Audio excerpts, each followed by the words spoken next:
건강에 관한 솔직한 담화.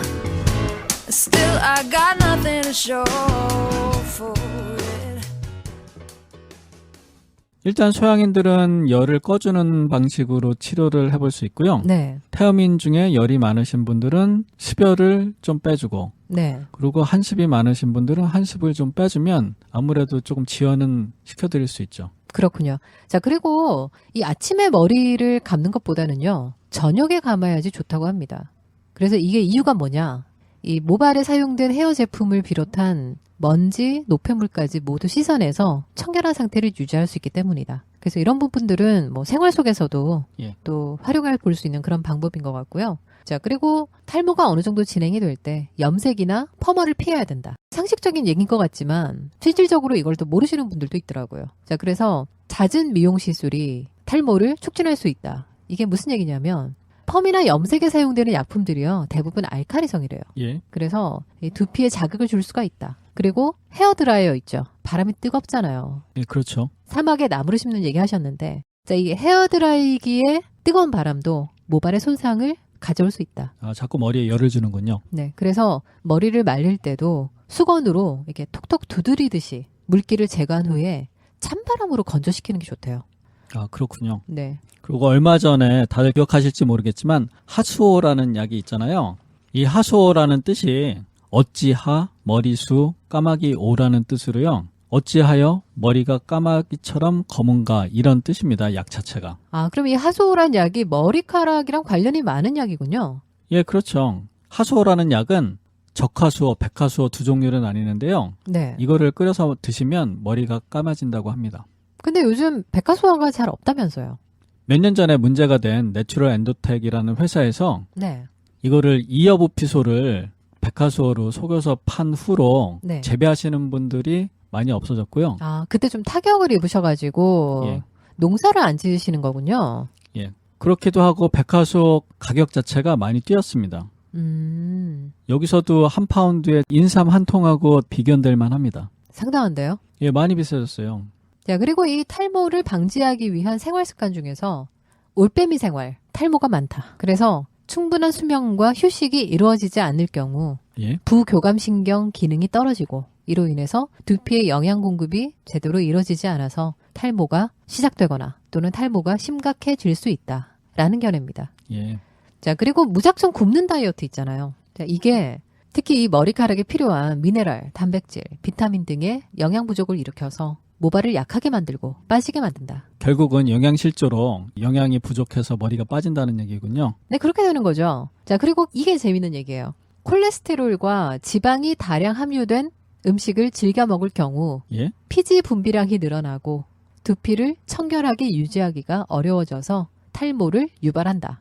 자, 그래서 요즘 이 고지방 다이어트 유행하고 예. 살 빼기 위해서 이제 고지방을 드시는데 중요한 거는 이제 머리카락을 생각하셨을 때 상당히 유의사항이 있지 않나. 예전에 이제 다이어트에 관심이 있으셨던 남성분이었어요. 예. 그래서 그때 한약을 좀 복용하시고 이렇게 하셨던 분으로 기억이 나는데 최근에 이제 다른 문제로 오셨어요. 근데 고지방 다이어트를 한다는 거예요. 그래서 하시지 말라고. 왜냐면 이분이 이제 다른 문제가 좀 있어가지고 그랬더니 살을 자기가 빼기 위해서 좋다고 해서 시작을 했는데 이제 한 달 넘었대요. 치료하면서 이렇게 눕혀놓고 있는데 머리에 이렇게 왜 이렇게 좀 피딱지가 이렇게 붙어 있는 거예요. 그래서 이거 왜 이러냐고. 예. 그랬더니 요즘 두피가 가렵다는 거야. 그래서 제가 그렇게 얘기했습니다. 살 빼는 게 우선이 아니라 머리카락을 지켜라. 그래서 그렇군요. 네, 얼른 중단하시고 다시 건강 웰빙 푸드로 돌아가라. 뭐 야채식이랑 지방을 뺀 고기로 뭐 드시던지 이 식단을 다시 바꿔야 될 것 같다. 제가 이렇게 머리 두피 속을 살펴보니까 예. 지루성 피부로 바뀐 것도 물론이고요. 예. 전체적으로 두피가 벌겋게 올라와 있어요. 예. 그래서 아마 주무실 때 많이 가려웠지 않을까 이런 생각이 들더라고요. 자, 그래서 이런 문제도 생각하면서 식생활을 잘 관리해야겠구나 이런 생각이 듭니다. 보통 이 탈모를 가지고 한의원에 오시는 분들도 있잖아요. 그러니까 어떤 식으로 접근을 하시나요? 제 경우에는 네. 탈모를 완치시키기는 힘든 것 같고요. 네. 그거보다는 이제 탈모를 지연시킬 수 있는 방향으로 말씀을 드립니다. 저는 보통 이 탈모 때문에 환자분들이 오시면 기본적으로는 그 케미컬에 관련된 부분들을 많이 예. 끊게 해요. 그래서 샴푸도 쓰지 말고 그 약산성 비누 있죠. 예. 그런 걸로 일단 세척을 해라. 이렇게 말씀을 드리고 원인이 중요하겠죠. 아무래도. 자, 그래서 몸에 지나치게 열이 많은 분은 일단 열을 잡아줘야 되고 그리고 피가 부족하신 분은 피를 보충을 시켜드려야 되고 예.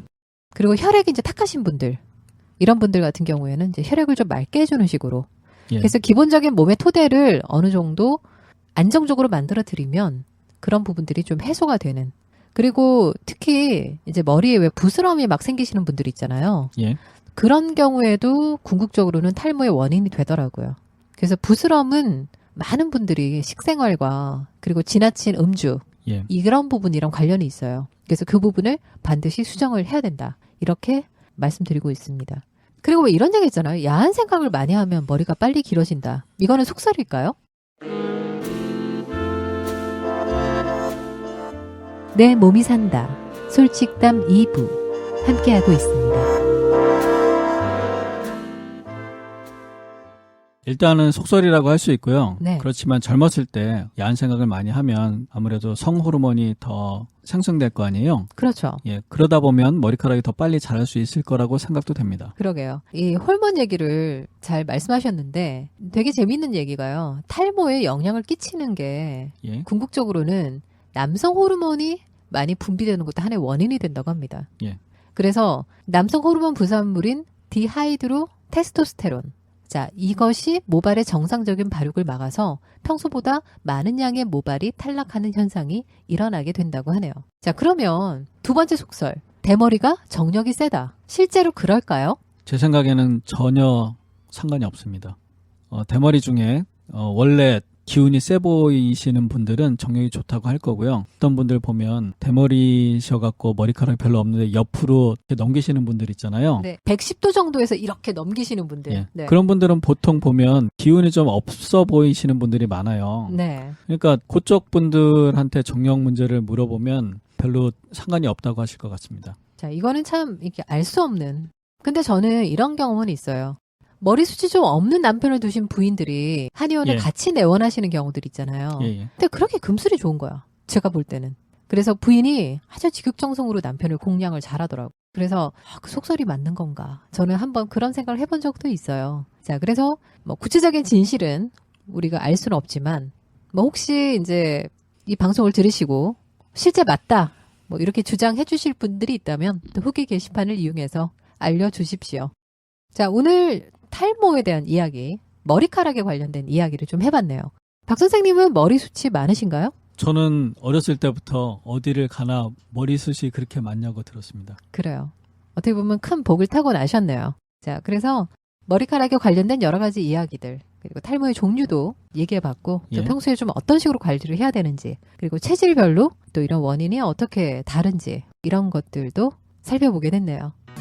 요즘 참 이렇게 사는 게 좀 불안하다, 이렇게 말씀들을 하세요. 어떤 의미죠? 뭐 정치적으로도 좀 불안하고, 그리고 경제적으로도 좀 불안하고, 점점 평균 수명이 길어지다 보니까 인생이 60부터다 이런 얘기가 실제로 노동을 60부터 해야 된다 뭐 이런 얘기까지 나올 정도인데, 그래서 노후 대책에 대해서도 많은 고민들 하고 계시고 어느 정도 계획을 좀 세우셔야죠.